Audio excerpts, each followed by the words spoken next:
हाय, मेरा नाम है आशीष और आप देख रहे हैं दी ललन टॉप। एक बार फिर शुरू है हमारा प्रोग्राम जिसका नाम है सोशल लिस्ट। सबसे पहले करते हैं बात आज के शो में क्या है खास। मनोज मुंतशिर ज्ञानवापी पर वाहवाही कराने चले थे, ट्रोल हो गए। चूहे को बाइक से कुचलकर मारा, गिरफ्तारी, लेकिन ये कंफ्यूजन हो गया किस काम आता है टेबल में दिया गया छेद। और पिक ऑफ द डे में करेंगे बात विराट कोहली के डुप्लीकेट की।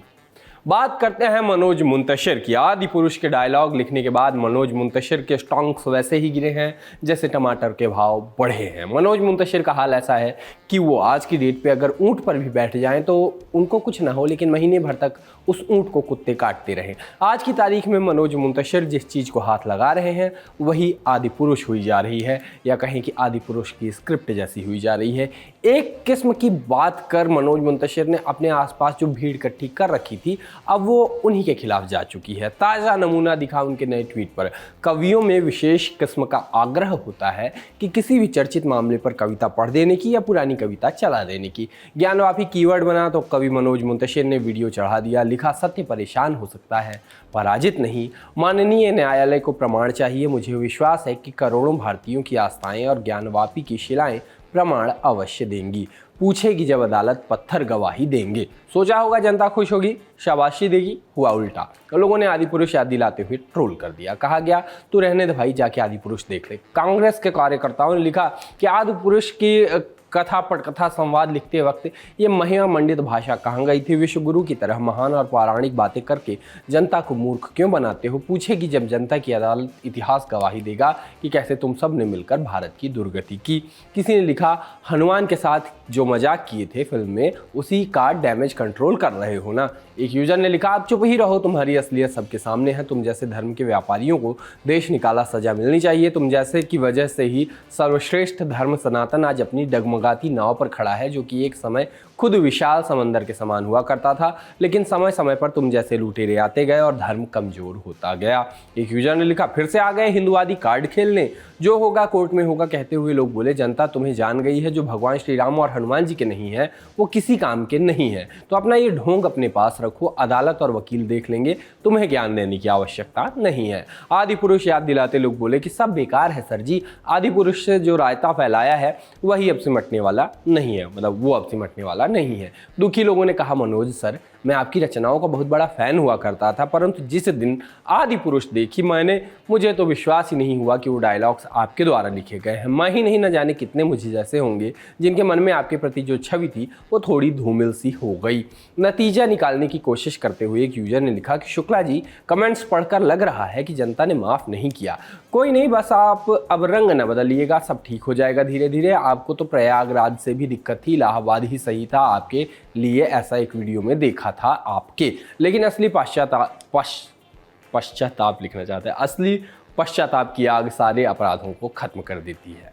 क्या आपके घर में भी ऐसा होता था कि मामा और मौसी लोग आपके सामने चाचाओं और बुआओं का मजाक उड़ाते थे और चाचा लोग मामाओं मौसियों का? बाद के दिनों में आपको पता चला ही होगा कि कोई किसी से कम नहीं है, सब बराबर के थे। इसी को अडल्टिंग कहा जाता है, कुछ लोग इसी को समझदार होना भी कहते हैं। खैर, तो मामा ये किया करते थे कि टेबल, अब उसको टेबल कहते हैं, स्टूल में जीवन भर इसमें कन्फ्यूज रहा, स्टूल ही कहते हैं यूजुअली। हाँ, तो उसको दिखाते और पूछते थे कि बताओ इसके बीच में ये छेद क्यों होता है, और फिर खुद ही जवाब देते थे, जिसमें चाचाओं के ज़्यादा खाने की आदत का एग्जेजरेशन, कुछ जहरीली गैसों का निस्तार और उसमें छेद की अहमियत बताई जाती थी। समझ रहे हैं आप क्या बात हो रही है। वही सवाल एक बार फिर सामने था जब फेसबुक पर चल रही एक पोस्ट देखने को मिली। हज़ारों कमेंट थे। फेसबुक पर जैसा सूखा पड़ा है रीच का, किसी इंडिविजुअल प्रोफाइल पर इतनी रीच आ जाए तो उसको वायरल मान लेना चाहिए। अब लिखा गया मेरे भाइयों और बहनों, मैं प्रिटेंड करते करते थक गया हूँ, कृपया बताएं इस छेद का क्या महत्व है। लोगों ने लॉजिक दिए कि भाई जी इस मोरी में बंदा उंगली डालता है और अंदर डाल के हुक बना लेता है,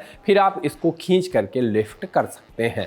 मतलब बता रहे थे कैसे स्टूल या टेबल को अलग किया जाता है। किसी ने कहा टेबल को धोते हुए नीचे से पानी निकालने का ड्रेनेज वाला सिस्टम है। एक यूजर ने मामा वाला लॉजिक दिया। वैसे सच ये है कि कम से कम 4000 लोगों ने सेम लॉजिक दिया था कमेंट बॉक्स में, पर इन्होंने कहानी बड़ी मस्त बनाई। कहा मैं आपको इसके बारे में विस्तार से बता सकता हूं क्योंकि मैंने यूएसए की टॉप यूनिवर्सिटीज से इस पर मास्टर डिग्री हासिल की है। ये छोटा सा छेद इंसान और हवा के बीच मीडिएटर का काम करता है। जब कोई टेबल पर बैठता है और अपनी गैस पास करता है तो यह टेबल का छेद उसे बिना किसी परेशानी के आसानी से निकालने में मदद करता है। ऐसा होने से उस व्यक्ति का पेट खुश रहता है। यदि आप गैस मुक्त रहना चाहते हो तो इस टेबल को जितना संभव हो सके उतना खरीदें। एक यूजर ने पूरी साइंस समझा दी, कहा ये आपको सरप्राइज कर सकता है कि प्रोडक्ट डिजाइन की ये छोटी सी बात कैसे एक पर्पज सर्व करती है। प्लास्टिक का सामान बनाते हुए कारखाने एक यूनिवर्सल साइंटिफिक प्रिंसिपल का पालन करते हैं। आपने देखा होगा कि प्लास्टिक स्टूल में एक गोल छेद होता है, कभी सोचा क्यों?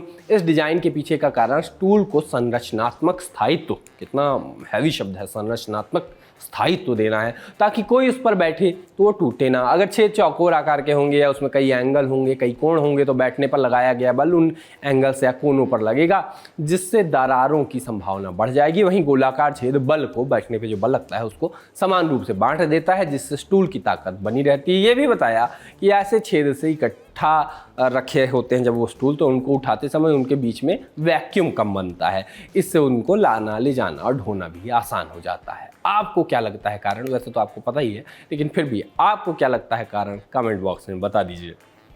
नोएडा में एक चूहे के कारण गजब का कंफ्यूजन मच गया। कहा गया कि एक व्यक्ति की गिरफ्तारी चूहे को बाइक से कुचल के मारने के कारण हुई और बाद में पुलिस को सफाई देनी पड़ी।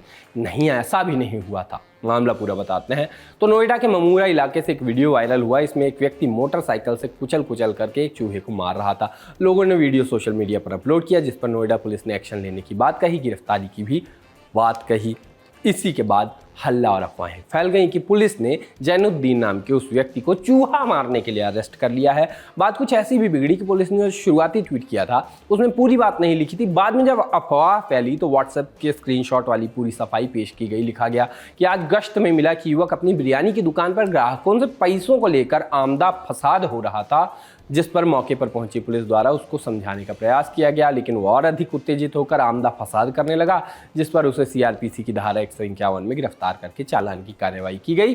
उक्त गिरफ्तारी को सोशल मीडिया में चूहे के प्रकरण से जोड़कर प्रसारित किया जा रहा है। कृपया चूहे से संबंधित वायरल वीडियो का इस गिरफ्तारी से कोई संबंध नहीं है। पुलिस ने सीधे सीधे कह दिया कि वीडियो जो वायरल हुआ वो अलग बात थी, ये अलग आमदा फसाद हो रहे थे, उसके लिए इनको अरेस्ट किया है, शांति भंग के लिए अरेस्ट किया है, ऐसा बताया। तो सोशल मीडिया पर पुलिस की आलोचना हुई ऐसी कि यूपी पुलिस मुस्लिम व्यक्ति को चूहा मारने पर भी पकड़ लेती है। लोगों ने ऐसे तमाम आज दिन भर ट्वीट किए। यूपी पुलिस ने सफाई दी कि नहीं, हमने शांति भंग में पकड़ा है, लेकिन आयरनी की इंतहा देखिए आप, यूपी पुलिस को लोग सेम चीज के लिए बधाई भी दे रहे हैं। न्यूज चैनल की एक्टिंग करने वाले अकाउंट्स से लिखा गया कि नोएडा में एक चूहे को बाइक से कुचलकर मारने के आरोप में एक बिरयानी शॉप के मालिक जैनुद्दीन को गिरफ्तार किया गया है। धन्यवाद यूपी पुलिस। बताइए, पोस्ट ट्रुथ वाले इस जमाने में कितना सच बताएंगे, कितने फैक्ट लाएंगे, कितने फैक्ट चक छोड़ो यार, क्या ही कहना।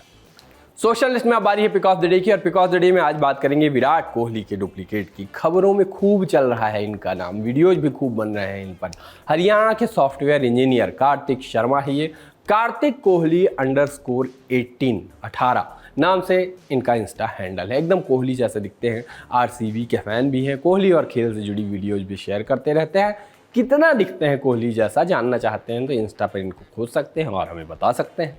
आज के सोशल लिस्ट में इतना ही। जाते जाते एक खास जानकारी, नेता नगरी के देखने वालों के लिए एक खास न्योता है। वैसे नेता नगरी वालों को अगर न्योता दें तो क्या उसको न्योता नगरी कह सकते हैं? खैर, पूरे हो रहे हैं नेता नगरी के 200 एपिसोड। अब आप भी बन सकते हैं नेता नगरी उत्सव महोत्सव का हिस्सा। डिस्क्रिप्शन में दिए गए लिंक पर क्लिक करके अभी आप कर लीजिए नेता नगरी के इस उत्सव के लिए रजिस्ट्रेशन। यूट्यूब पे और फेसबुक पे आपको मिल जाएगा, यहाँ पे आपको क्लिक करके रजिस्ट्रेशन करना है। क्या मिल जाएगा? लिंक।